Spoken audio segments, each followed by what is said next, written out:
AstraZeneca एक ऐसी vaccine जिसकी ओर सभी की निगाहें टिकी हुई थी। सबकी उम्मीद थी कि यह वैक्सीन बहुत जल्द बाजार में आ जाएगी और उसके बाद इससे कोरोना से बहुत हद तक राहत मिल जाएगी। इस वैक्सीन का ट्रायल चल रहा था, लेकिन एक वॉलेंटियर की तबीयत खराब हो गई। उसके बाद इस पर बहुत सारे सवाल उठे। इसका जो ट्रायल था उसे भारत में भी रोक दिया गया। सीरम इंस्टीट्यूट यहां पर इस वैक्सीन को लेकर बहुत ज्यादा काम कर रहा था, लेकिन अब इस वैक्सीन के ट्रायल पर भारत में सीरम इंस्टीट्यूट ने भी रोक लगा दी है। ऑक्सफोर्ड यूनिवर्सिटी और एस्ट्राजेनेका की ओर से विकसित वैक्सीन कोविशील्ड का भारत में फेज 2 और फेज 3 का कंबाइंड ट्रायल चल रहा है। यह करने वाली सीरम इंस्टीट्यूट ऑफ इंडिया ने भारत में इस पर रोक लगा रखी है। भारत में अब तक 100 वॉलंटियर्स को ट्रायल के तहत वैक्सीन लगाया गया है। यह ट्रायल पूरा करने के लिए करीब 1600 वॉलंटियर्स को एनरोल करने की योजना है। इस बीच भारत के ड्रग रेगुलेटर ने सीरम इंस्टीट्यूट को कारण बताओ नोटिस भी भेजा है। खैर, WHO का मानना यह है कि अगर वैक्सीन के ट्रायल को रोका जाता है तो इसमें कोई बड़ी बात नहीं है, इसमें कोई घबराने की बात नहीं है। लेकिन ऐसा क्यों? एक वैक्सीन जिस पर दुनिया काम कर रही है उसके ट्रायल को ही रोक दिया जाए तो क्या सवाल नहीं खड़े होते हैं? इस पर WHO का तर्क क्या है, जरा यह भी आपको हम समझाते हैं।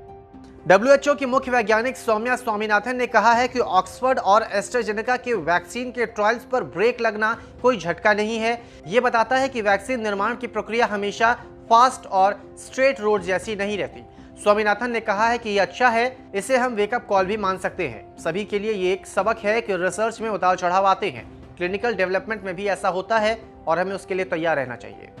खैर, एस्ट्राजेनेका का दावा तो ये है कि वो इस वैक्सीन को साल के अंत तक लाने के लिए पूरी तरह से तैयार है और काम चल रहा है, लेकिन वो कैसे होगा ये भी जानना बहुत जरूरी है। एस्ट्राजेनेका के CEO ने दावा किया है कि जिस वॉलेंटियर को न्यूरोलॉजिकल समस्या आई थी उसे वास्तविक वैक्सीन दिया गया, डमी नहीं।